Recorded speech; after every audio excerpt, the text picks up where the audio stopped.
Ayan ang storya ni Ateng, ni Juicy, at ng pinaka-pogi si Onyx from November 14 to December 7. See you! Hello po, good evening sa lahat. Ako po ulit si Ayo. Sumama po kayo sa amin sa mahabang rampa ni Ateng for the 4 weekends. Sana po samahan niyo kami all throughout. Hello! So ako po ulit si Jason. So ini-invite ko po kayo ulit na manood ng Ateng. Hello, good evening! Please watch Ateng. Thank you.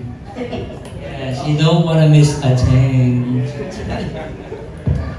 Ako po yung pinakabagong artista dito. Magandang gabi po sa inyong lahat. Ako po si Tao Reyes. And thank you for spending your evening with us. Yes, magandang gabi po. Maraming salamat sa pagbigay po ng oras ninyo sa amin.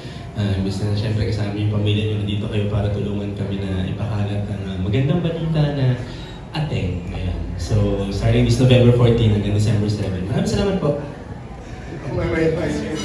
May ikli ang kanilang mga opening remarks. Maraming salamat. Tama si Harley. Kami nag-iimbita sa inyo para sa maliit na press conference, media conference na ito dahil gusto namin maraming manood ng Ateng.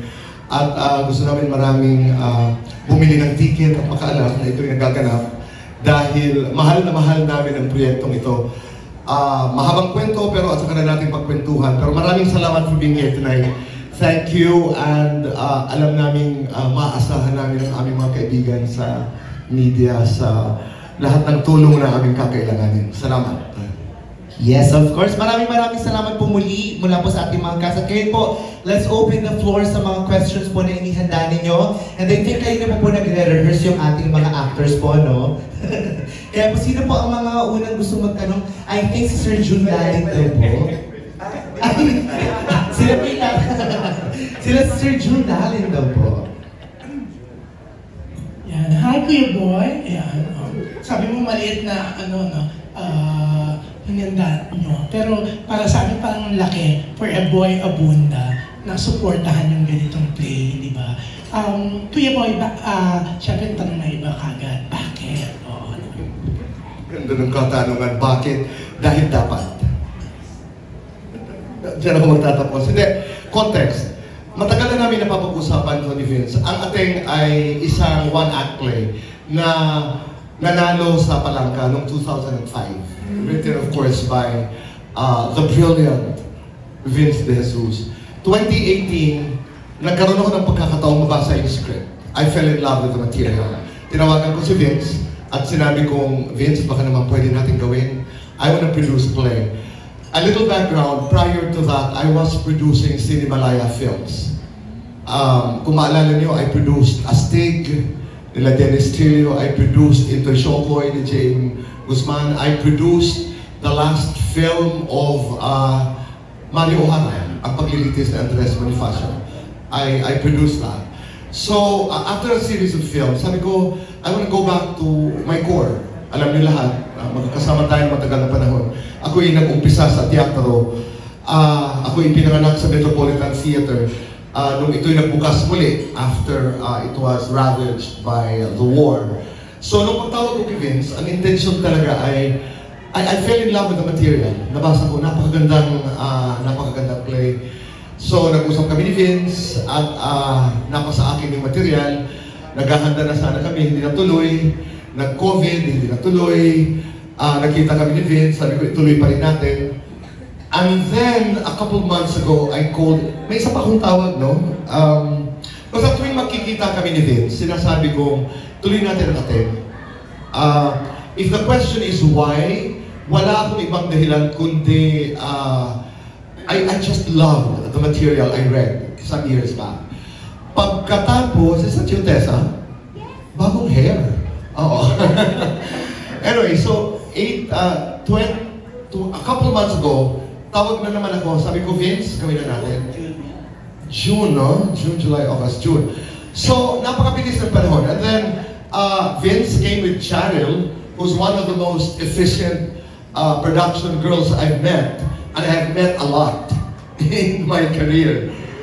Napakabilis. May dates na. Meron ng, parang, ang rampa yata, pinag-uusapan yun na. Ang una kong reaksyon, sabi ko, ang bilis naman. kung baka naman pwedeng i-postpone natin ng konti para mapaghandaan. Dahil bilang producer, maganda yung meron kang konting feasibility study. Ay, hindi daw eh. Yun na talaga ang dates. So sabi ko, gusto siguro ng Panginoong Diyos na ituloy na talaga. So, we had the dates. We didn't move the dates.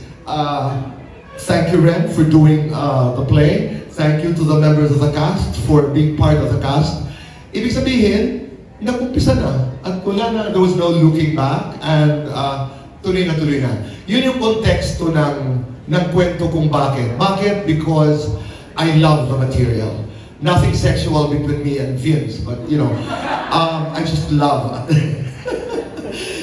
Gustong-gusto ko yung Ate. Si Vince naman kasi, isang kaibigan sa industriya, pero kung maalala niyo yung, what was the play? Caregivers. Caregivers. They played caregivers. Di ba, in Israel. Ganun yun. Isa sa mga material na in love din ako. Siguro bumili ako noon ng 5 gabi. Oo. At that time we were trying to raise funds for Make Canary Proud Foundation. Kaya, wala lang. I think I'm going back to my roots. And I'm having a great time. So ngayon, this is for the benefit of me and Poco. Joke. Thank you, Poco, for passion project, in other words, June. Ang sagot niya, this is, as a producer, this is my passion project. Sinamahan ako ng matali kong kaibigan na si R.S. Francisco ng Rampa at mga ilang kaibigan namin na katrabaho. Yung mga sponsors na nakikita niyo ay mga kaibigan lang namin yan. Hindi namin alam kung papayag actually sila, pero inilagay na namin.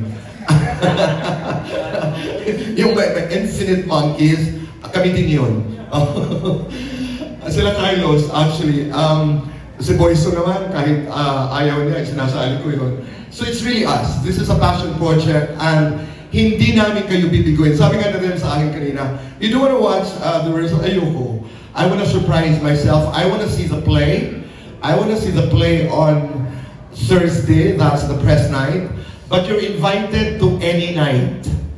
Just let us know when you want to come, how many of you want to come. Ako lang naman ang kausap dito. Please come and watch the show.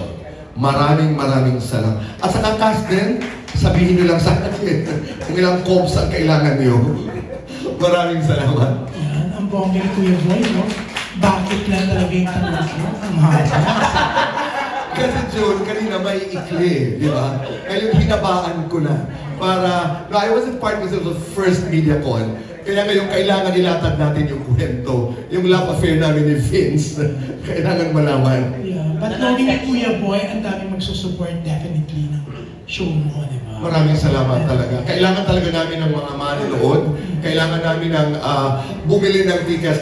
Ako, it's really selling tickets also because ang sarap suportahan ang teatro. Ang sarap suportahan ang maliliit na mga pelikula at malalaking mga pelikula para mas lalong lumaganap ang sining, suportahan ang mga nag-uumpisa. Pwedeng sabihin, Vince, ang sinabi mo, you know, this MediaCon was supposed to be a small one. It was just Vince and me and Rem. We were going to talk to the press and sabi ko, ang cast of the istorbohin at nag-rehearse. Sabi ni Vince, some of you could make it, some couldn't. It was Vince who said, isalin na natin, ito si you, di ba? Isalin na natin ang lahat. Dahil lahat naman nag-uumpisa, baguhan, matagal na sa industriya, lahat tayo nagsisimula. Malay natin, isa sa mga batang ito ay pumaimbulog at maging superstar sa sining ay hindi natin alam. Because we have a cast that's extremely talented. Mahaba na naman yun. Pero yan, Vince, ang bongga ng mga sinabi ni Tito Boy, no? Ito, after 20 years, finally, magagawa mo na, after winning, di ba? 20 years ago, 2005. So, yan, nung finally nag-usap kayo ni Kuya Boy noong June, tapos tuloy na, ano nag-feel mo?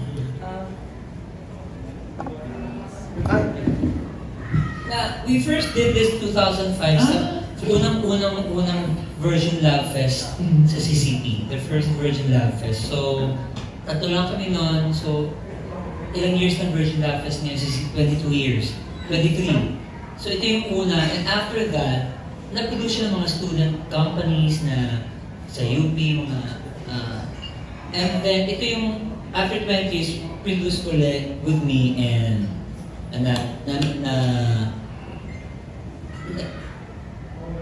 nakasama ako. And syempre masarap yung, who would have thought? Kasi usually, maganda pag isang work na gagawa ulit. Kasi, diba, kung may nanagawa nga pero hindi naman namamang. So, ano ang play pag hindi nagagawa ng artist, hindi na papanood ng audience. So, naka-archive na lang yun. So, I was really happy na talagang si Kuya Boy talaga. Ang persistent niya si Kuya ulit. Talaga, ayaw mo sumuko eh. And as a writer, it feels really good. Na may, hindi lang as a friend, as a supporter of the arts, diba? A patron of the arts. Patron of the arts. And naniniwala talaga si Kuya Boy. Bakit? At sinabi niya exactly, and probably more than with what he said to you. And it feels good that the material is alive again. It happened 20 years ago. Sabi natin, vintage piece na to, because it probably is 20 years, di ba? Pero, yung pa rin eh. May mga bagay pa rin na, sabi ko nga, nag-iba ba ang takbo ng buhay ng LGBT community? Kung meron man, how far did it go? Ano, 1 foot forward, 2 steps backward, so ang daming tango. So, yun ang hopefully makikita nyo, yung billion ng 2005. Kasi yung 2005, din na gusto yung mga gay bashing, yung mga grim na, alam mo yun, mahaba ka lang naka-lipstick ka, bumubugin ka na. Ganun ka-violent, ganun ka ano ang kasalimuot ng buhay ng pagiging bading noong 2005. Yan. At siyempre si Tao, yan, Tao, bongga, ikaw si Hello, Ate. good evening. Although, Good evening. may 3, ano pala, no, 3 wala ka kasi nasa New York ka. Si Vince po yung si Vince ang second weekend. Oo. Paano mo nalaman na ikaw gaganap na Ateng? Actually, I saw your FB picture, no? Nasa profile mo na, di ba? Yeah. For this one, kasi I got a call from Vince offering me the role. And at first, nakakatakot kasi sabi ko tinanong ko muna yung script. And then when I read the script, and I browsed through it, hindi ko alam kung kaya ko because it's been 8 years yung Caredivas. And then I kind of, not naman declining, but I think I've done enough gay, powerful characters before. And feeling ko wala na akong pwedeng gawin pang iba. And I'm letting other actors to represent those characters. But when I read the script, siguro iba na rin yung point of view ko ngayon. So nag-mature and I think this is a character na dapat makilala ng mga tao at ng mga batang henerasyon. Si Kiwi, si Juicy at si Onyx ay mga karakter na dapat na nag-represent sa maraming Pilipino. Hindi lang siya dalawang magkapatid na bakla at saka isang boylet. Hindi eh. Pag napanood niyo po yung play, alam ko po mag-enjoy kayo. And when Vince offered the role, I said yes. I think it's a good piece. I thought musical. Ready talaga ako for a musical career. But sabi niya straight play. Sabi ko, okay, sige, that will do. And of course, like I told Tito Boy nga, never pa kami nag-meet personally. Palagi na kami nakita sa mga social events. But I'll be working with Infinite Monkeys with the direction of Derek Graham, written by Vince. So, who am I to say no? You know? And si Ateng, si Kiwi, si Onyx, yeah, guys, I'm telling you, please do watch this play. It's a wonderful, wonderful piece. Pero magaling ka naman talaga. Oo, parang child star. I try my best, Tito Ju. I try my best.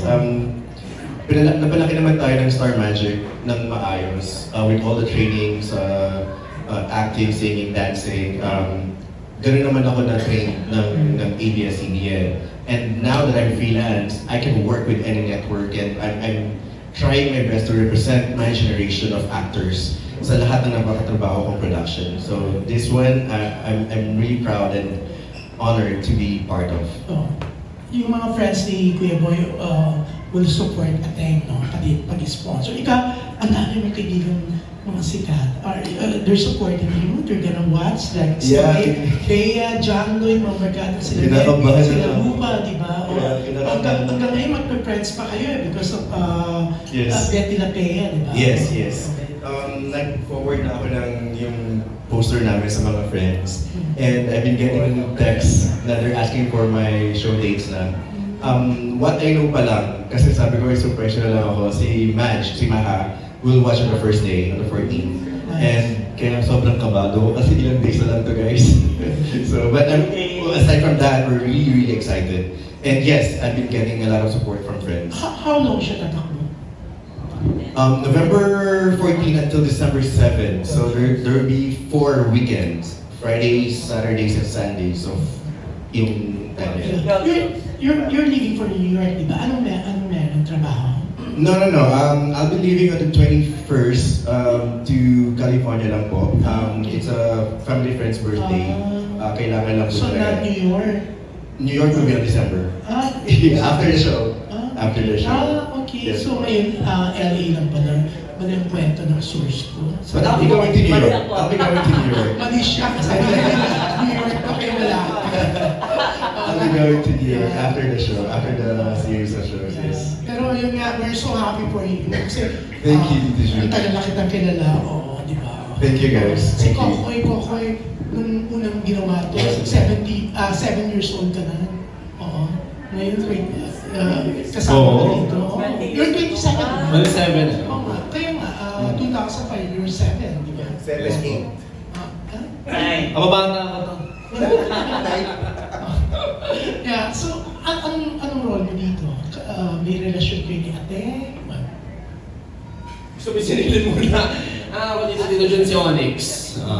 Isa ako si Kagat ng Onyx, ako and si Dias.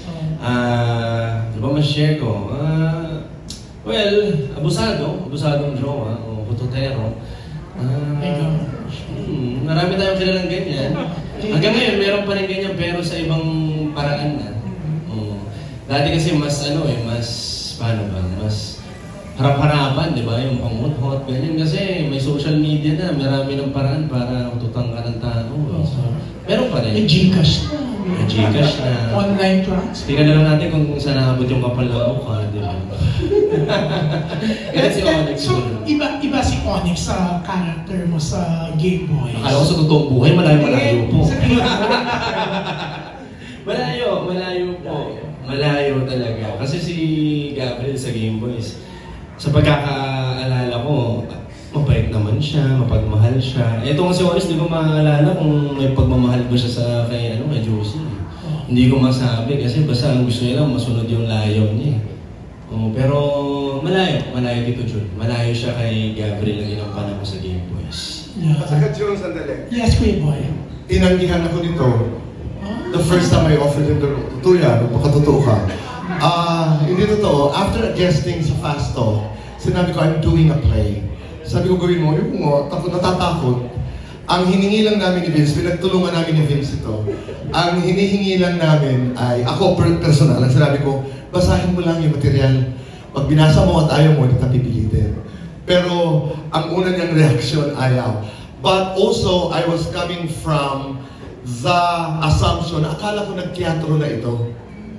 Si Kokoy, akala ko, only for me to realize that this is the first play he's doing. But he said no, he read the material, he fell in love, and he is here. And the rest is history. So, Kokoy, bakit?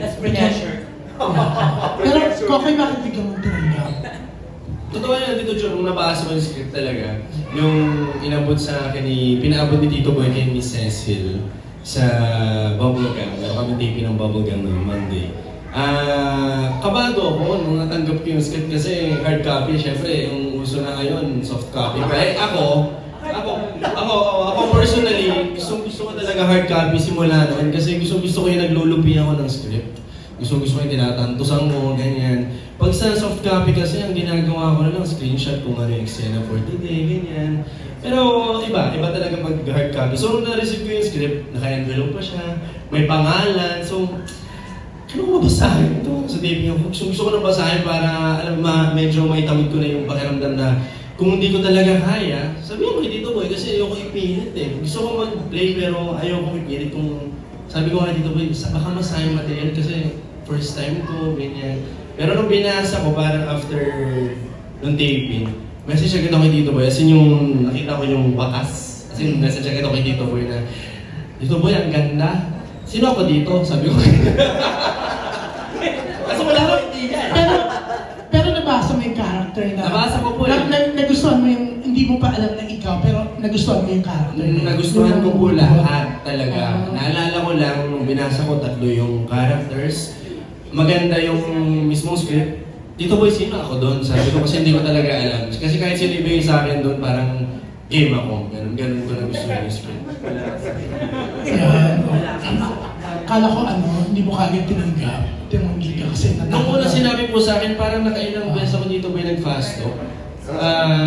Every time mag-start yung fast, bago mag-start yung live, kinakausap ko na Tito Boy na meron siyang play. Ako naman parang, sige po, oo lang ako kasi nga, gusto ko eh, talaga ko na gusto pero never pa ako napao kasi alam ko nga yung commitment kapag play, iba yung disiplina. May disiplina ako, pero pag play kasi iba eh. Parang iba nga yung ko pag sinabi ng teatro, parang, okay po. May ganong feeling. So, this time, okay, ito na, totoo na to. Nasa press ko na ako. Kala ko natakot ka kasi baka mag-react si Elijah. Actually, manonood po siya. Nag-message na sa akin, sa 21. Wala ka na magagawa, 21. Okay, pero yun nga, kayo ni Tao, kayo ni Elijah, ang daming intimate scenes dun sa, sa series nyo. Mas matindi ba with Tao?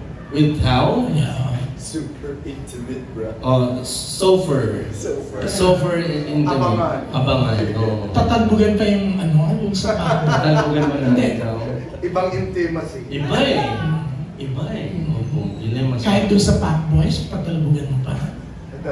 Papunta. Huwag naman papunta doon. Papunta. Pero play. In a weird way. Pero yun nga, we're all excited, no? Yeah, congratulations kasi knowing you kung gaano ka kagaling din naman and even si Tao, ang galing din, di ba? So parang ang bongga plus, I'm sure si Vince naman, di mo naman po question yun eh, yung galing niya. Pero Vince, anong dates yung ikaw?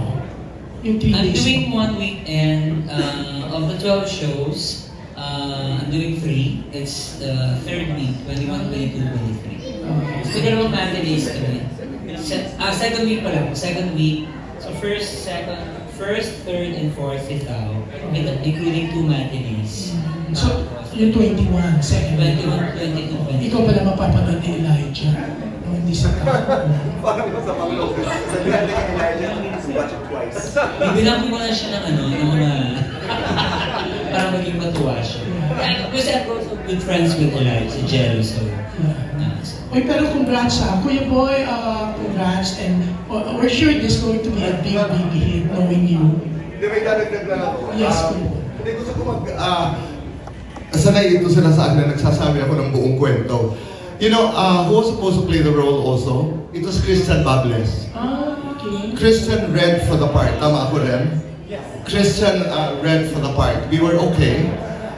He was in the project. Kasi si Vince naman, alam namin na nandyan lang from beginning to the end of the project.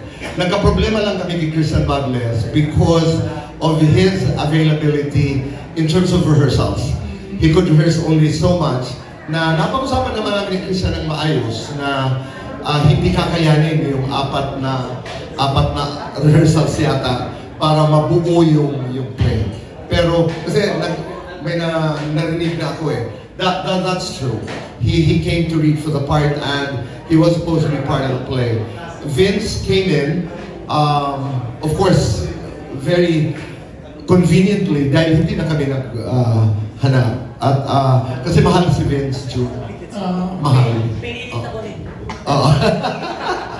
But that's true. That's a story.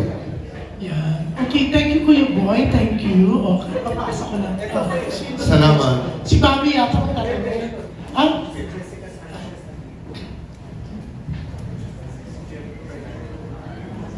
Good evening po. Ako si Jeff Fernando sa Daily Tribune. Question ko po is para kay Dias. Ayun. As yung alternate ni Kokoy, ayun, anong magiging natake mo sa role? Mapapanoorin mo ba si Kokoy or totally inuhin mo yung sa'yo? So, ano pa na gagawin? Lagi po ako natin sa mga rehearsals at sa shows, even on the shows, I will be there for Kokoy.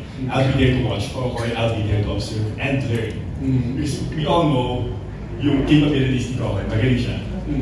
At ako, as a starting actor, gusto ko talaga matuto sa lahat ng chances, sa lahat ng araw na mapupuntahan ko, pupunta talaga ako hanggang kanya. So ngayon, from the process from day one, even from the reading, parang ang dami ko kaagad nakita na mga bagay na hindi ko kaagad nakita. When I first, not just on my first reading, but even on my fifth reading, na nakita ko kay Kokoy na ginagawa niya. Parang sobrang natural kay Kokoy. Paano niya nakita yung mga ganung bagay? Na parang kahit ilang beses ko sa akin, parang hindi ko naman nakita dun sa character ni Onyx and how he sees the other two characters. So now, actually, since nagkwento po kayo, nagkwento rin ako. Nakita ko lang din po yung post ni Sir Vince on Facebook na we're having an audition. Tapos ako pumunta lang ako because I just want to grab every opportunity na I can get. Tapos nung araw pa nga po yun, that was September 15, that was the day before my birthday. Sabi ko parang I just want to celebrate na. Hindi na lang pupunta. But ano lang, May audition kasi. Hindi ko na pwede kwento yung audition piece ko. Pwede natin pakita. Pero ayun po, so I auditioned. I prepared for the audition. I went there, just grabbing every opportunity, as I said. Tapos now working with these people, parang sobrang sabi ko rin kay Jason just a while ago, na parang grabe life, no? Parang it just brings you to places na you would never have imagined. And now I'm here, learning from Kokoy and the rest of the cast, our director, and everyone in the pod. So, yeah, lucky to be here. Thank you and congratulations po sa inyo lahat. Thank you. Next po, Miss MJ Marfori from TV5. My question is for Tito Boy. Tito Boy, yeah, so you've been producing Cinemalaya movies and now this play. I just want to ask, what interests you right now in terms of the storytelling ng mga projects na gusto mong investan? And why is it important for you to do so? Wala until you get to the material. Wala talaga akong peg. Of course, malapit sa akin yung diskurso ng LGBT.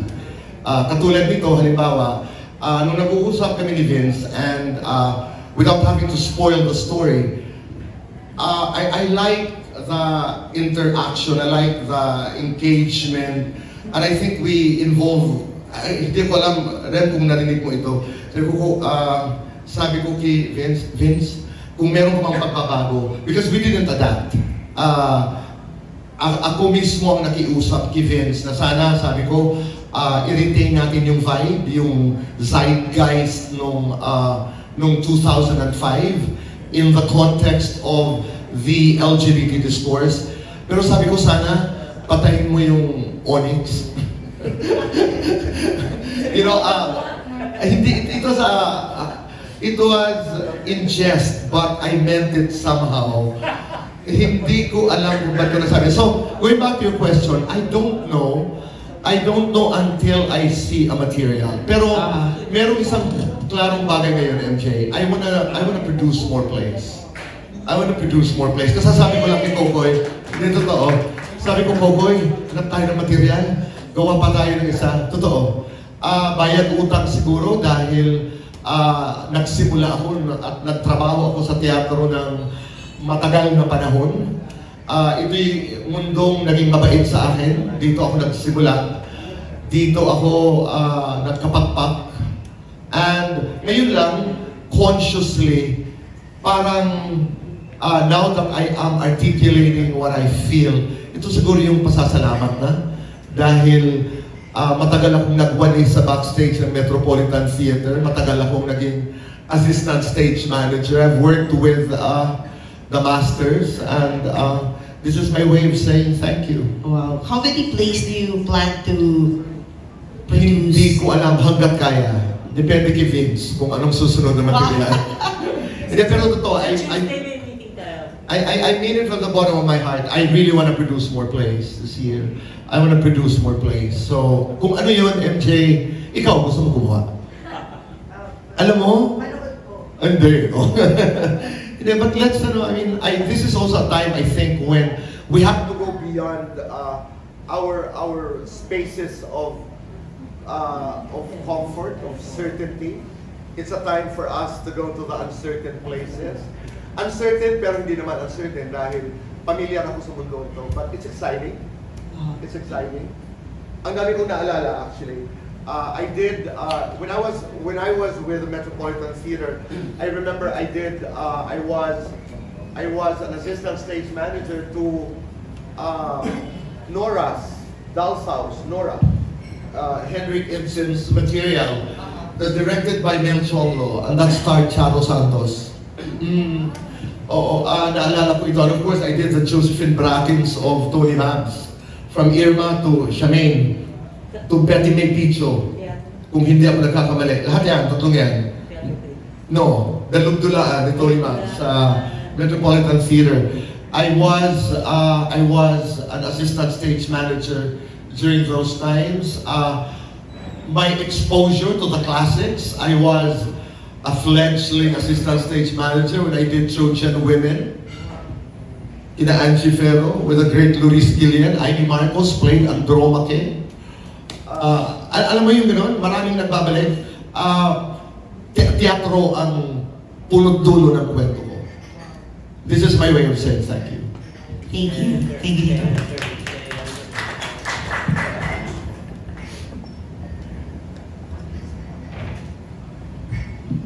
Hindi, Vince muna. Vince, kanina, gaano ka-faithful yung ipapalabas this time? Kasi 20 years ago pa to, no? Like, ano daw kanina si Tito Boy, he mentioned about parang konting changes sa material. So, gaano siya maging faithful this time sa station? In-update ko in a way kasi when we did it in 2005, we were talking about the same year when it happened. So, you live the life, di ba? I was 12 years old then. So, you live every day the experience eh. Pero ngayon, kailangan natin balikan.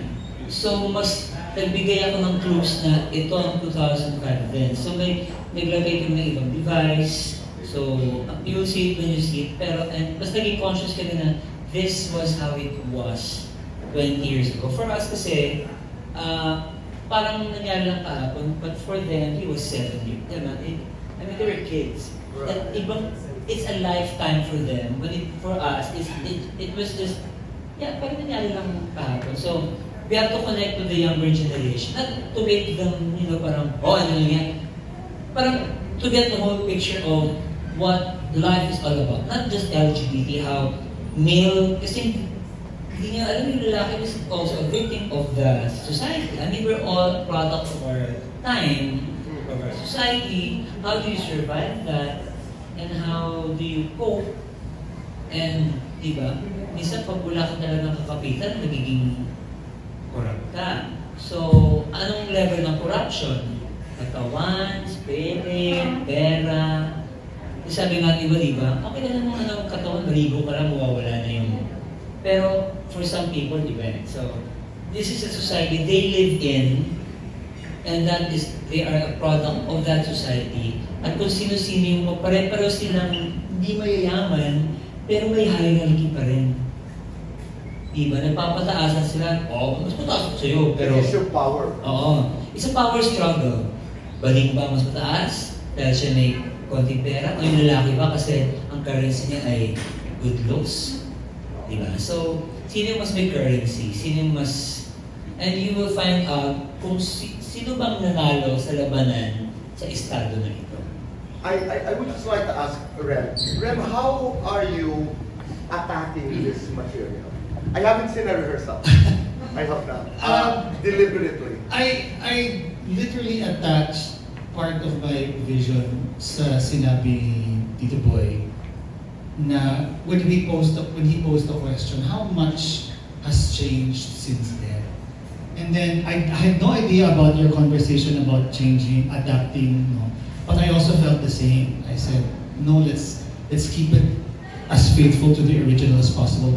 I think any tweaks that Vince did was just to fine-tune some scenes. But I agreed na this is a period piece. And since it's period, it's history. No? And history will always teach us lessons. Whether or not we learn from it, nasa sa atin na yun. So when you watch it, you will learn from it, and then hopefully we can do something about it.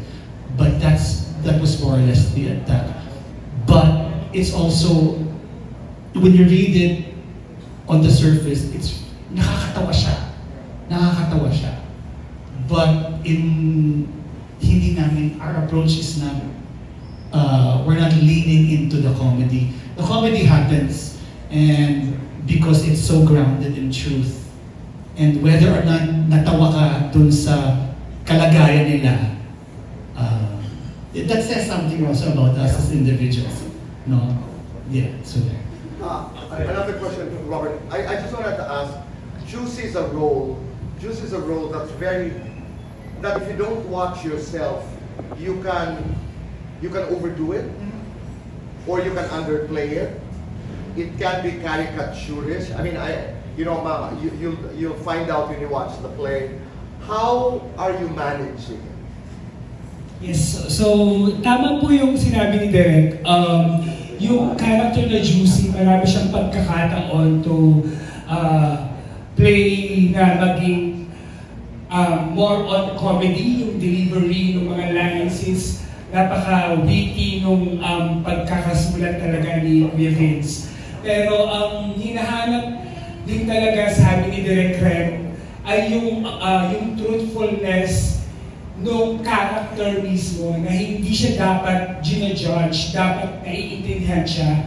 At sa amin din ni Ayo, yun din yung responsibility and challenge din sa amin, no? Na kailangan i-represent namin si Juicy ng may respeto. At sana pagkatapos ng play, naiintindihan mo yung character na to at alam mong mamahalin mo siya at tatanggapin mo siya doon sa buong scope ng society natin. What he said. Pero totoo po, sobrang, I think yung pinaka-difficult part din of it, katulad ng minamention ni Tito Boy, ay si Juicy kasi dito sa play, I guess siya yung nag-encapsulate sa ano yung makilala natin as bakla sa media during that time, because it's always the funny, quirky, the butt of all the jokes, lahat ng mga plinay ni Kuya Dick na mga kabaklaan. Lahat talaga lahat ng characteristics na yun na kay Juicy. So it really feels like a caricature, but we as members of the community must defend the character dahil mukha man siyang joke sa general audience or sa mga heterosexual or mga cisgender people. It really is a lived experience of being queer, especially in the context of ating. It's really about what it felt like being a queer, semi-trans person during 2005 when all of this gay bashing is happening. Napakalaki ng requirement sa mga bakla para maging part ng society. You either have to be the breadwinner, or you have to be extremely funny to be even part of the table. So that's the weight that we carry, but always with a joke. Kasi yun lang ang pwedeng way to enter the society as a queer person. Just to add lang without being too deep, no?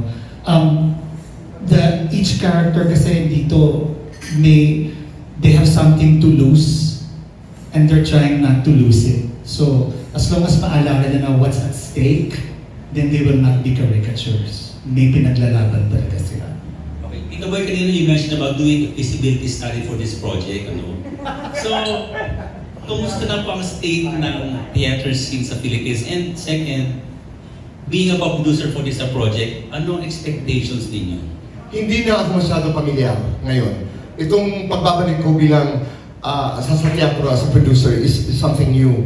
Feasibility study, because in anything that you do, you produce a television show. Sa TV, pikit mata, dito ang aming mga taga-fast talk. This is the job that I do every day, so it's very easy. Alam natin kung paano. Ang pelikula, pamilya din ako.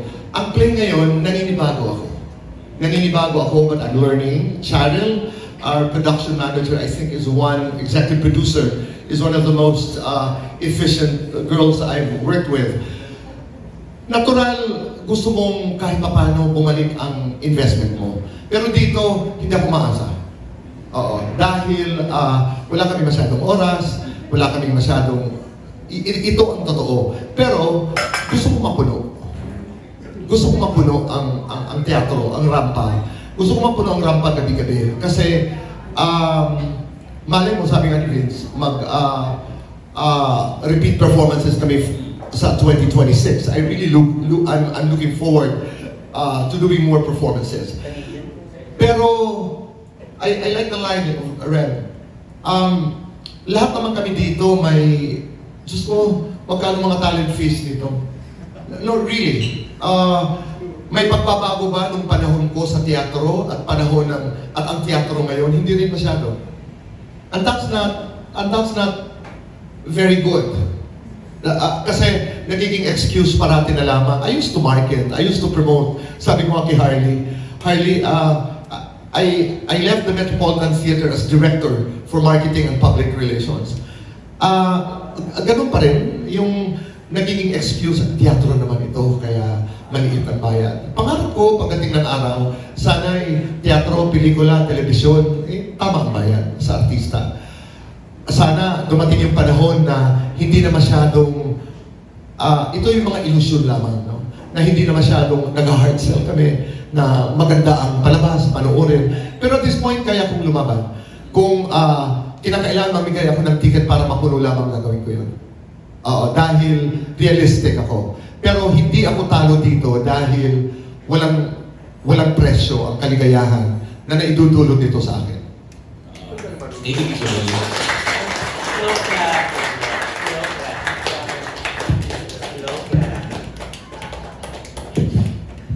For Tito Boy muna, since, di ba, you've been producing Cinemalaya films, yung reach ng film and theater, very different. May magkaiba silang audience. Or pwede rin si Sir Vincent sumagot.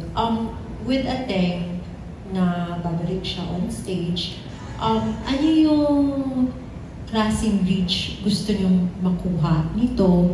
Especially retelling a story from 20 years ago. Parang what about it is worth retelling now? Like, pretty much sabi ni Kuya Boy na yung why. And ako ang immediate when we're planning it, kasi wala pa kaming venue, sabi ko, it's been a while at wala akong maalala na current na theater lounge, theater scene events. Lahat, diba? Flourishing ang theater ngayon after pandemic na umiyak kami lahat. Wala na tayo buhay! 22, 23. Ngayon, kaliwa kanan. Ang mag-o-open na place at 14, 3, 4, nakaka-open lang naman. So, it's really flourishing. So, it's a good, kaya actually, wala ko dapat theater play this year kasi ayoko lumaban. Pero lumaban si Kuya Boy. So, having said that, ano yung tanong ko rin? Kasi, una yung venue. Sabi ko, kasi I'm from Quezon City, saan, unang-una, puno na lahat ng venues. Nabook na yan months before. Early this year pa lang. Sabi ko, pwede mo saan gusto mo sa rampa? Kasi bagay, kasi may element kami ng drag, impersonator. Di ba? Hindi pa usang drag queen nun eh. Ang tawag pa nun impersonator. So, may ganun kaming 2005 element na bagay-bagay sa personality ng rampa. And I've been to Rampa several times, di ba? Ang saya niyang group, so would it be nice to mount it here may bago kang audience, yung mga young na nanonood ng drag, and they see, magugulat sila na, ano ito? Ba't hindi sila freak na freak, di ba? Ba't hindi sila glam? Yan po ang 2005 na impersonator. It has come a long way in that respect, di ba? Physical lang yun, pero yun siguro rin na maganda. Kasi may mga Gen Z, Gen Alpha, makikita nila, ano to? And then they see the story, kaya. Kasi wala siyang choices nun eh. Wala siyang, the character Juicy had fewer options. Ngayon siguro, mas marami, pero tihado pa rin, pero nilalabang pa rin.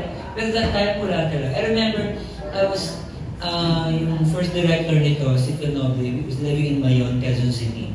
Very good friend. Typical bading na payat na nakakamiseta. I would sleep over sa kanya. Every morning, bibili kami ng pandesal. He would run and back. Kasi hindi siya bawat bakla, anong obscenities na hindi siya naka-makeup pa. I mean, payat lang siya. Mukha lang siyang bakla. We had to endure that in, diba? At ako rin, diba? Kasi mas tago ko. So, iba na ngayon, di ba pag sa paglakad ngayon sa mall, naka-cosplay, nagagawa niyo na yun, dati, ano kami, parang di ba, uiyak ka na lang sa bahay. So, for me, that's a sign, para lang makita nila how it was. Not to, I mean, para lang makita nila yung buong picture of how the struggle and, so, ituloy nila, kasi nasa kanila yung laban na eh. Di ba? Sila yung natutuloy ng struggle, sila yung natutuloy ng fight. Because the struggle isn't over, the fight isn't over. Who wants to win? Ang game changer dito is social media. Hindi man kabuuan ng material, pero ang daming snippets na manggagaling dito sa play nito. Ako, what is worth retelling is the encouragement to continue the conversation. Sana hindi maputol ang pag-uusap tungkol sa maraming mga issues ng LGBT. Si Juicy ba, ang kanyang pagwawaldas ng, without having to spoil the story, ng pera, is a need for him to be validated. Tama nga ba ang pronoun na ginagamit ko ngayon? Iba-iba ng mga issues, pero ano yung nananatili sa kwentong ito? Malayo na pero malayo pa. Sabi nga, malayo na pero marami pa rin dapat mangyari. Kasi, this is the first time I'm hearing the story of Vince about Phil running is a weapon for so many gay stories. For so many gays. Dahil gusto nila maging invisible. Dahil kahit sa kanto, sinisigawan ka ng bakla.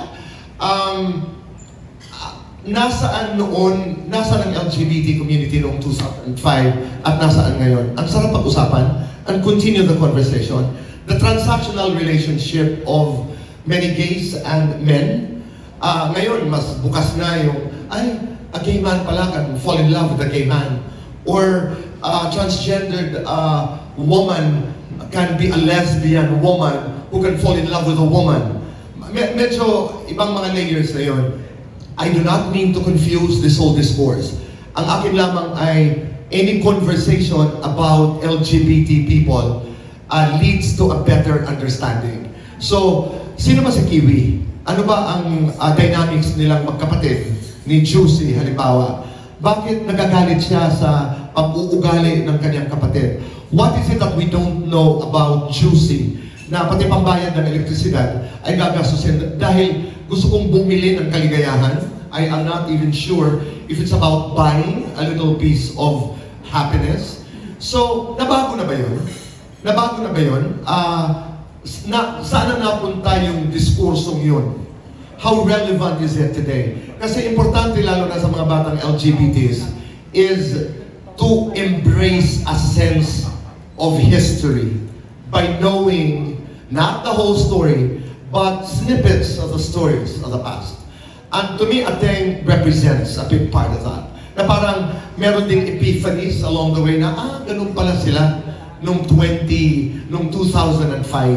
This is where we are because there were Atengs, there were Juicies, and there were Onyxes who came ahead and paved the way. Thank you po. Follow-up lang din. Was it ever considered to retell this as a film? Or ano ba yung magic ng teatro na in retelling it 20 years later sa stage pa rin, live theater pa rin? Alam mo, Vince, it's something that we should explore. Naging meeting daw ito, no? I have not considered that, but it is interesting. Thank you for bringing it. It is really interesting. Kasi doon sa tanong na in the context of yung mararating na audience, iba ang audience, hindi naman iba, pero may overlaps ang audiences eh. Pero it is safe to say, not even assume, na mas malawak ang audience ng cinema.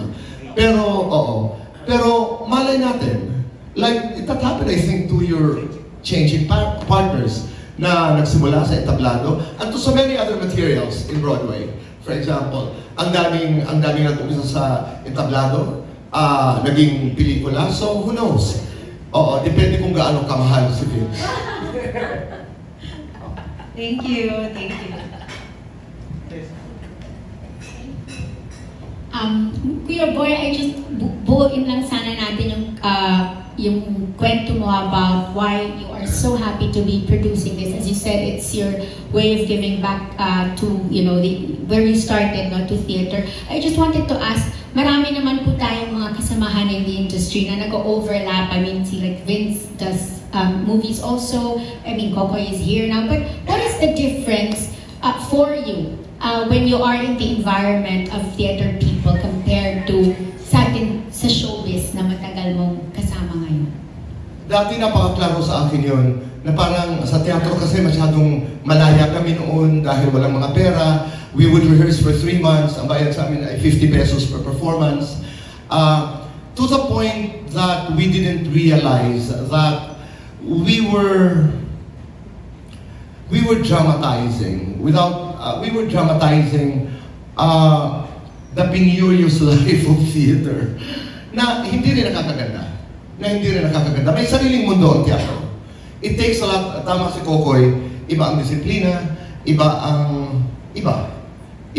Kasi nung kapanahonan, without having to name names, pag gusto mong maging respectable ka, gumawa ka ng theater material. You know, and that was not meant to be transactional about theater, no? Totoo naman talaga eh, na iba talaga ang disiplina ng teatro. Iba talaga. Kasi during my time, like when we did the classics, for example, when we did Trojan Women, we used the Pinky de Leons of this world, Robert Arevalos of this world. I remember Amy playing Andromache. Luis Guillen did Cassandra. Alam chorus namin nun, sila Sonia Valenciano. Ang chorus namin nun, sila Nati Cramy Rogers. Can you imagine? God bless her. But, yun. I remember, you know, you're familiar with Graham Norton, the talk show in Great Britain. My God, you know, one time Judi Dench guested on the show, and they were talking about Shakespeare. And pangarap ko yung correct. And then Graham Norton just said, you know, this is Shakespeare. This is a master of the Shakespearean materials. So sinabi ni Graham Norton, can you do us a sonnet? Abay, Leche, nag-sonnet nga talaga si Judi Dench. Makikita mo yung disiplina ng isang artista na nanggaling sa teatro, tumawid. I mean, you're talking about the Meryl Streeps. I mean, they all started in the theater. Yeah. I mean, from halimbawa, theater to film to television. Yung television nga at saka pelikula, isang issue din yan eh. Lalo na sa Amerika. Because film stars wouldn't do television at a certain point. During our time, as a manager naman ako, hindi kami nagpro-promote ng concert sa television. There was a time we wouldn't send our stars. And I was managing some of the biggest singers from Vernie Varga to, I discovered Ariel Rivera in 1990, etc. Hindi namin ugali yung, ay, i-guest mo sa ASAP para mag-promote. Hindi yun. If you're a big star, you don't go to television. So marami na ang nabago. Ngayon pwede ka nang tumawid eh. Ngayon pwede ka nang tumawid sa isang genre to another platform na parang baliwala. And you know what to expect. And you know what to expect. I'm really hoping, like for example, si Kokoy, pinag-usapan namin ito nila Cecil, na may mga bagay na hindi nababago. He's very passionate. He's very passionate to learn. He's very passionate to maximize, to optimize himself in what he's doing. Nung nabasa niya ang script, hindi na ako tinigilan. Kung mahina-hina lang ang loob ko, sinagot ko to. Oo. Yung iba na yung naging reaction niya sa material. Hindi totoo yan. Alam mo, akala ko nga, Kokoy, iba ng interest mo sa akin noon. Kasi nung tinatawagan mo na ako tungkol sa material, sabi ko, ay, Kokoy, parang iba na. Nagbago na. Kumain ako ng konti. But did I answer your question? I'm really hoping that, you know, the crossover happens more because we need more people to watch the theater. We need more people to watch the theater so that more people invest in the theater. And just another question, kay Vince siguro, or maybe Kuya Boy, you can also answer. But, you know, we know that ang mga kasamahan natin na gay, marami ang tawagan sa isa't isa, di ba? Merong, ngayon may mga sis, o kapatid, o Mars, ganyan. But what is, why ateng? Who do you reserve the term ateng for in the community? I guess kasi may kanya-kanyang terms of endearment ang social class. Di ba? And believe it or not, most of my friends now, like sila Roddy Vera, still call me ateng because of this play 20 years ago, which I wrote. So, it's a term of endearment, parang manang, kung di ba social class, I mean, I guess wala naman social class ang term of endearment. Parang balong, parang minsan nga napaka-derogatory ng tawagan nyo, pero it's the most loving term you hear, di ba?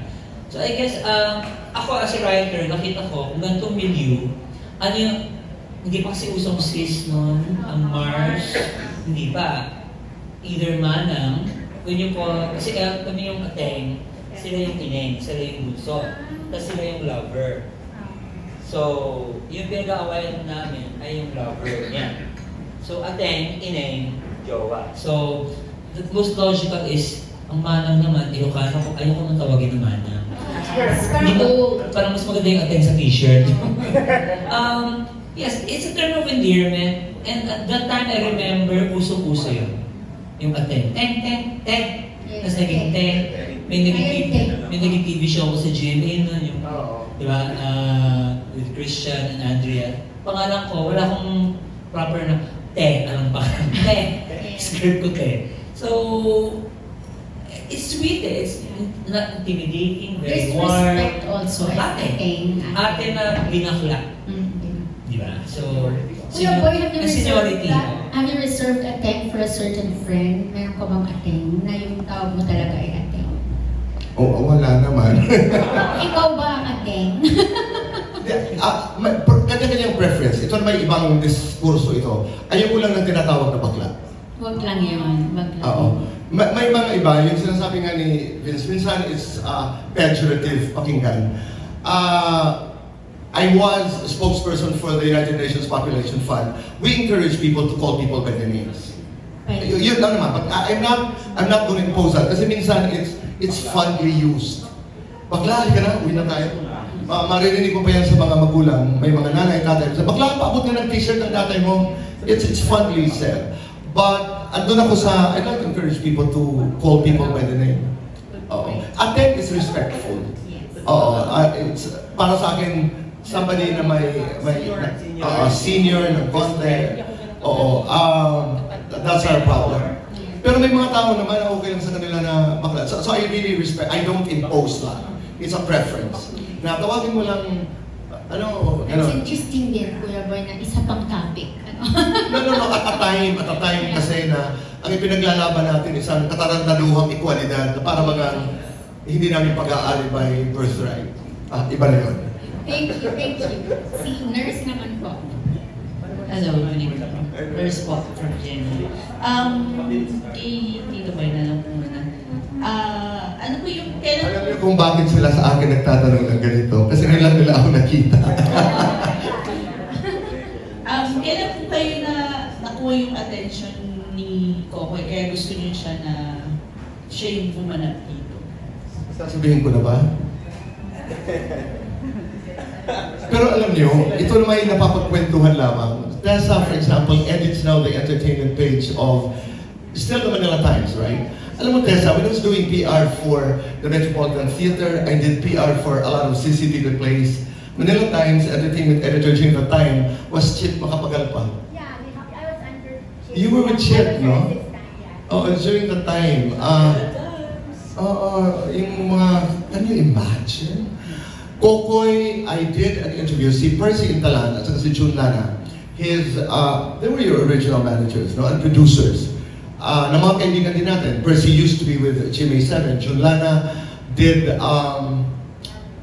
what was the film after Jose Rizal? Muroani. I worked with June. I was a publicist. I was a consultant for marketing and communications for GMA7. So they're very good friends of mine. Percy gave me a call to say, alam mo, may ginagawa kami, Game Boys, starring two exciting boys. Would you like to do an interview with them? So it was during COVID. I did, tama ba ako? Zoom interview with the two of them. And the short of the long story is that he fell in love with me. So, yun. Hindi, napaka... It's Percy. Joke. No, very impressive. I watched them, sila ni Eliza. Kami ni Vince, sabihin na natin ng totoo, when we were talking about casting this play, and we talked about Kokoy, sabi ni Vince, siya na yun eh. Siya yun eh. Siya yun eh. Totoo yan. Sabi niya. So, there's something about Kokoy. There's something about Kokoy which is so... it's a combination between Daniel Day-Lewis and Tom Hanks. Diba? Yung, alam mo yung nasa gitna nun? Imagine mo, think Daniel Day-Lewis, you know, that insanity of Daniel Day and, you know, the precision acting of a Tom Hanks. Nandun ang Kokoy, di ba? Hindi mo alam kung susuntok, hindi mo alam kung hahalik. So if you're asking me why, how he got me by the neck, it's that quality.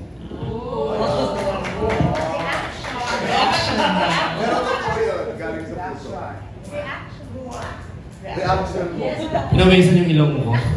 Tsaka yung kinikilig ng buong mo. Grabe marinig from Tito Boy na... Ewan ko, hindi ko alam yung nararamdaman ko. Para ako nasa ano ngayon, nalapangan pa rin. At kung maririnig ko to ng ibang pagkakala, siguro mapipressure ako. Pero napifeel ko ngayon para akong lalo na mamotivate para ganahan sa... Hindi lang sa ating sa araw-araw na alam kong merong nagtitiwala sa akin at naniniwala sa akin dito sa passion na alam kong gusto ko simula umpisa pa lang. So yun. Laban lang. Pagpatuloy lang itong ginagawa. Thank you po. Thank you to boy. Since ito yung stage debut mo, kamusta yung experience? Masaya. Sobrang thankful po ako na itong family, itong team na to yung nag-introduce sa akin sa play. Kasi hindi ko ma-imagine kung iba siguro. Kasi for sure naman, ganun pa rin naman. Sabi nga nila, sila mismo yung nagsasabi sa akin, hindi naman, mababait naman yung... Ewan ko, hindi ko lang alam. Kasi iba yung treatment nila sa akin since day one. Talagang ano ako ginagabayan nila ako from reading. Na ako sobrang happy ako kasi ano to first time ko talaga na yung mga nalalaman ko noon na sa pag-arte ako nung pag-apa ko doon sa kwarto kung saan kami nag-rehearse sa grade, tinapong halos lahat. Kung ano yung matutunan ko, ito yung i-absorb ko. And then, kung magtuloy-tuloy, doon lang ako mahanap doon sa mga natutunan ko dati. I-apply ko, baka sakaling mag-work. Pero si Direk Rem talagang nakatrabaho ko before si Direk Rem sa All Out Sundays. Naalala ko noon, maiksing pagkakataon lang yun. Pero alam ko kung paano magtrabaho si Direk. So, in-assume ko na talagang pagdating sa play, yung katiting na pagkakataon na nag-work kami before, wala, which is totoo ko. Ibang-iba to. Hinihimay niya lahat. At least, as in every day, meron siyang pinapagawa at nakikita na kami mismo din ni Darius, parang nakita ni Derek yun. Inaroon na natin ng at least ilang linggo na parang mas nagiging believable yung eksena, yung karakter, mas nagiging nasasabuhay siya. Yun, so natuto rin ako dito mag-project. So ayun, yung narinig ko before sa TV na stage whisper, dito pala nga pala galing sa play yun. So yun, inaaral ko pa rin siya and thankful ako na ito yung pamilya na nag-welcome sa akin. Galing, no? Daniel Day. Is this something na na-imagine mong gagawin mo? Yung mag-aakas na isang? Na-imagine ko po ba ever? Hindi po, pero pinangarap ko po. Hindi ko lang talaga siya na-visualize ever na nandun ako sa entablado. Kasi ako mismo pag nanonood ako ng play, hindi man palagi, na-amaze ako and after ng play, parang ako hindi ko na-imagine na nandun ako. Kasi iba yung, alam ko iba yung preparation nila eh. And then ito kung ginagawa namin, ito pala yun.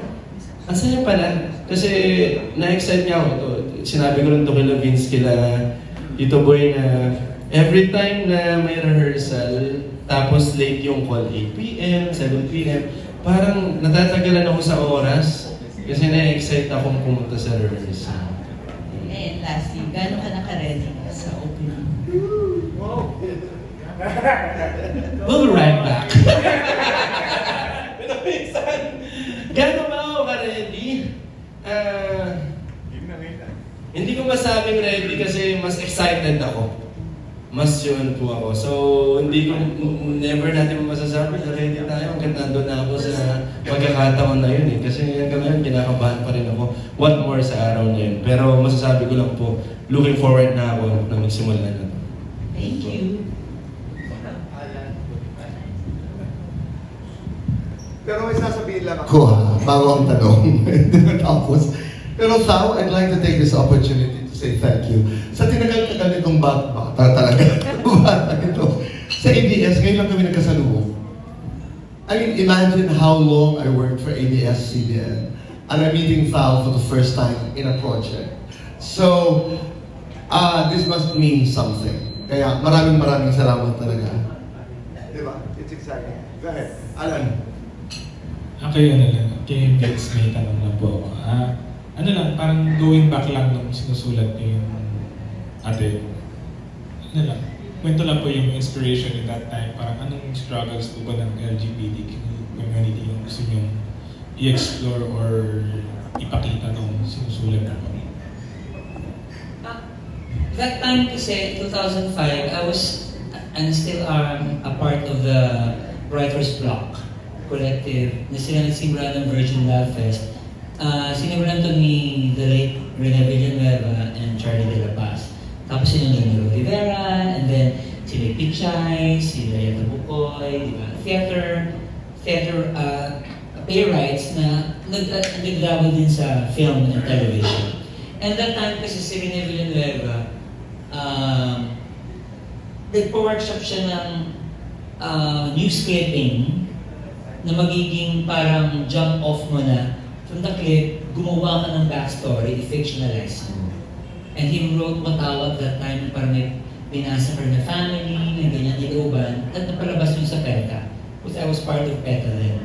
Tapos ito yung nakita ko noong 2005 na yung Gibashi, kasi it's close to my heart. So, yun yung exercise namin. Tapos, nakapasok. So, at na-mount.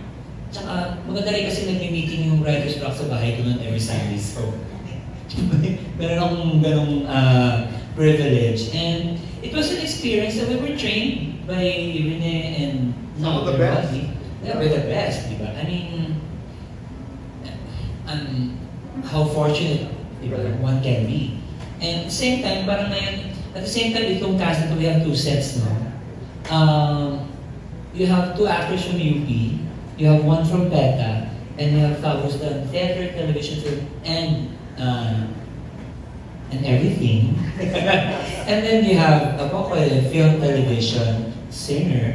So we have a very, yung may nagtanong na, ibang-iba, and sinabi ni Darius kanina, we watch each other's performance, we get, sige, gawin ko yun Papalam namin, pero hindi kami, I mean, anim lang kami na actors with the director, 7 and the staff. Pero very, ang saya ng feeling na walang set A, walang set B, we're just alternating cast. So, we learn from each other. Mukhang corny, but we do. We just learn from each other and it's a fun group. And kasi Dark, it starts very light and hilarious and it becomes creepy and dark and basta, papuntang Halloween na yun.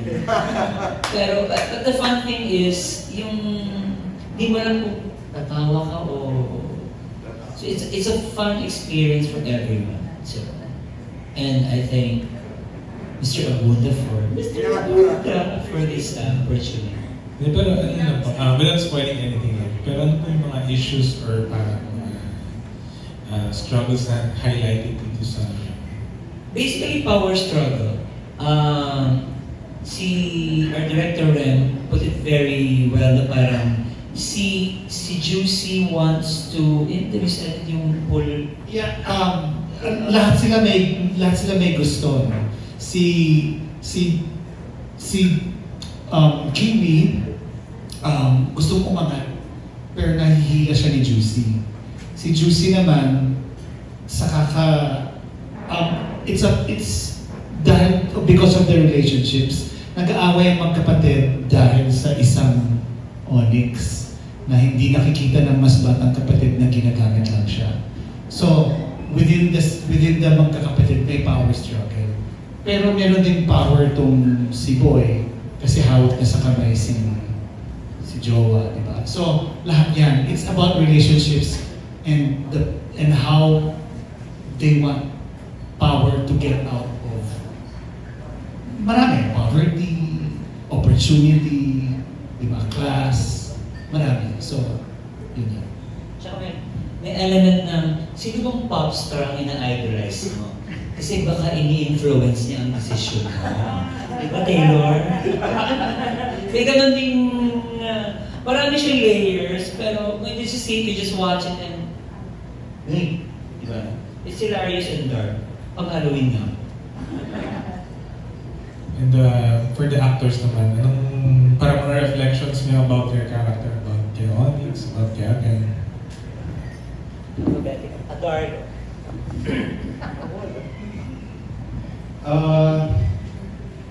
So, power struggle talaga po. No? So I think, may mga power struggle, may mga nag-oppress, may mga oppressed. Tapos minsan, sa society natin, sasabihin natin, bakit hindi naman pag-usapan? Pero, bakit hindi naman pag-usapan? Ba't di madaan sa maboteng usapan? But I think it shows here in this page how fighting back, how taking your power back is important. And sa ngayon, we won't spoil how that will happen, but you will see. Kapag napanood nyo na.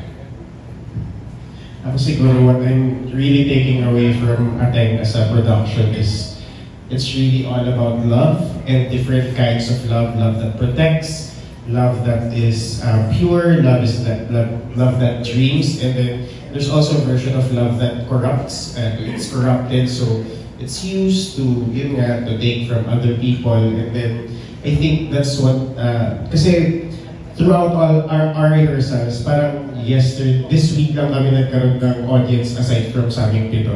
Kasi we have our crew coming in, yung lights team namin who are so butch, super straight men yung lights crew namin. Tapos while we were running, nagulat na lang kami na meron tumatawa na sobrang running. Tapos kami parang, okay, so hindi nga talaga lang siya. This play is, as much as it's very marketed towards the queer community, it's really about how ridiculous all the situations we go through. It really goes beyond gender and really just asks you, parang, how do we love and how can we love better? So, MRTs, thank you, ladies and gentlemen. So, ako yung pinaka-excite ko, look forward ko dun sa play, yung isama yung audience doon sa buong mundo ng tatlong tao.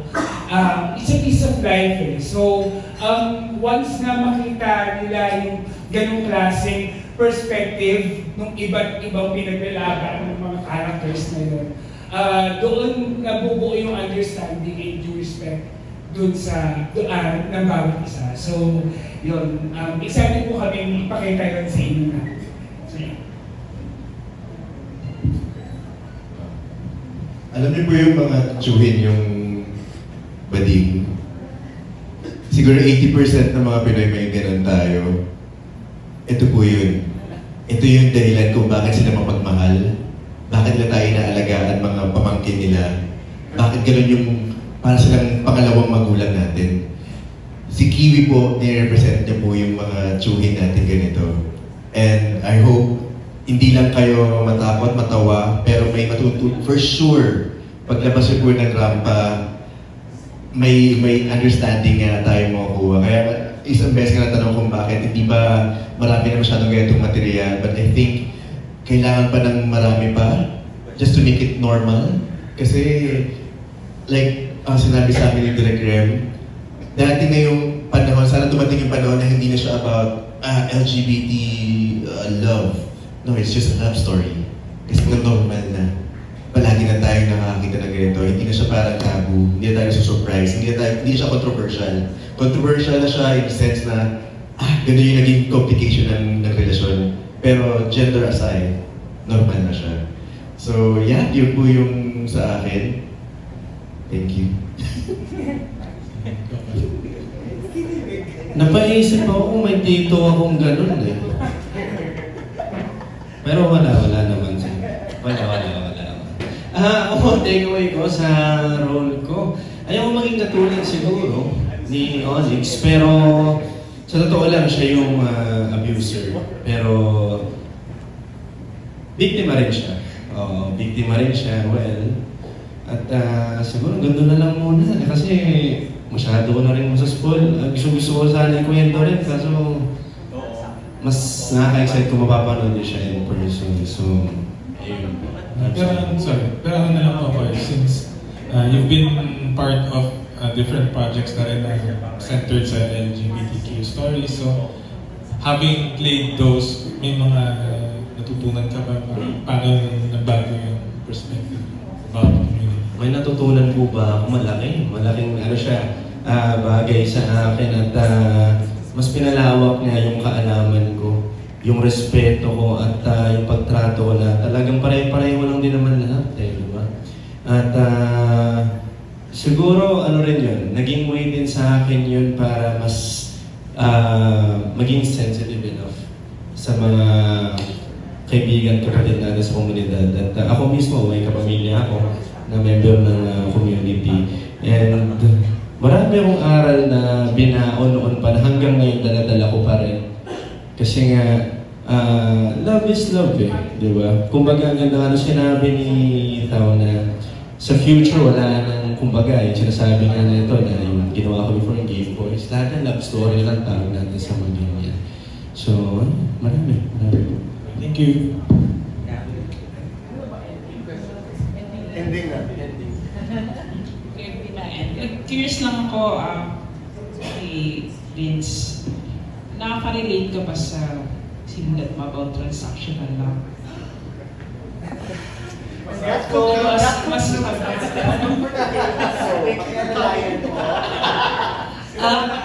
Based on my research, marami ko mga kaibigang baklang kinalisa. Because especially, I'm in my 50s, so,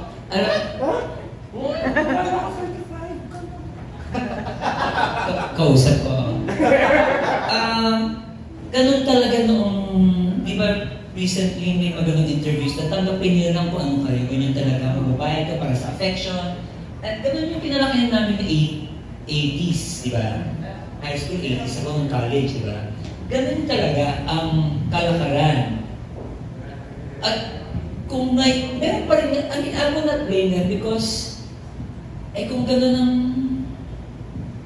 way mo at you can afford it, without ruining your reputation, di ba? I mean, it's your life, di ba? Kung there's action, okay lang yun. It works for some, but not for all. Kasi iba naman ayaw din maging invested sa relationship. Gusto nila, di ba? Meron talaga hinaharap ng love.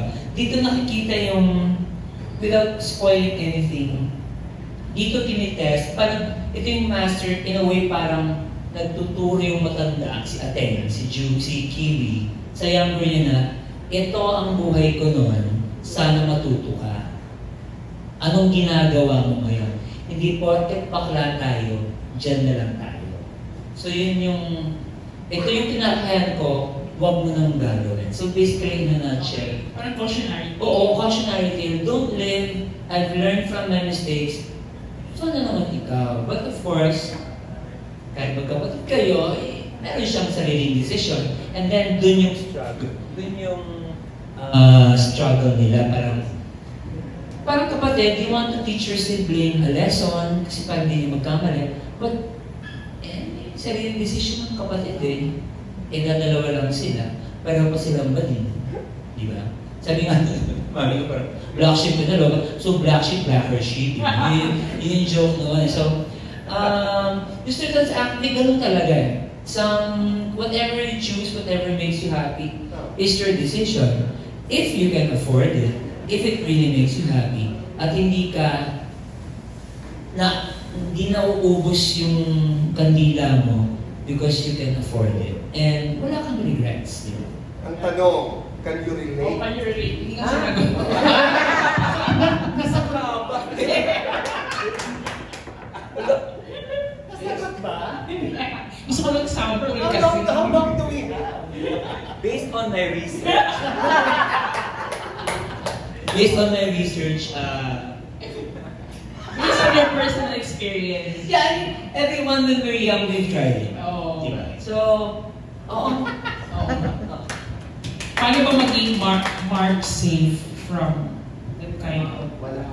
What does it say? What does the play say about how to be marked safe from...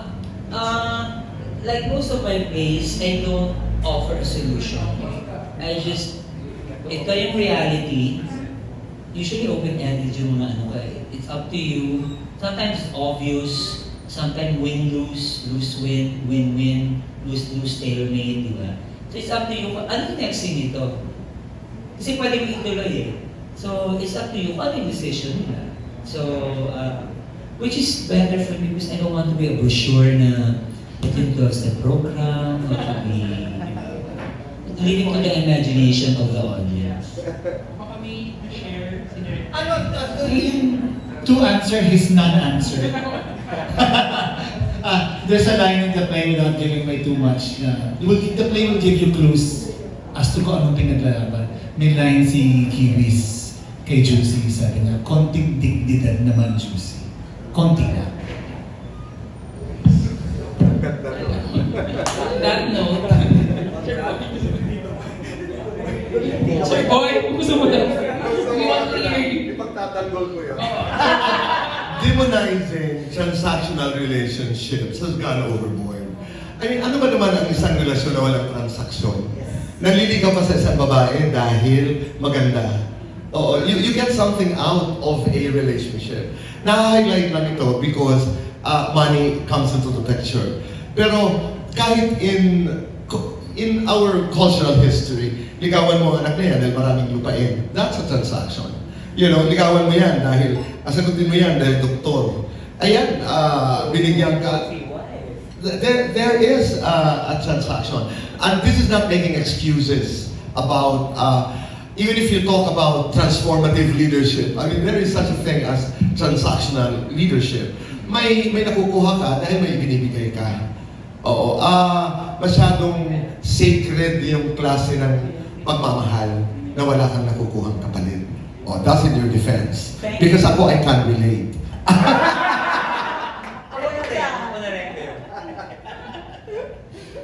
Pero, just to end this, maraming salamat talaga. Gusto lang namin marami ang makapanood sa aming play.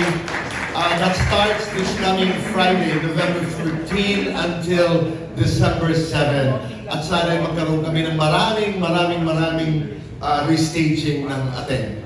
So, once again, maraming salamat po. Maraming salamat po sa mga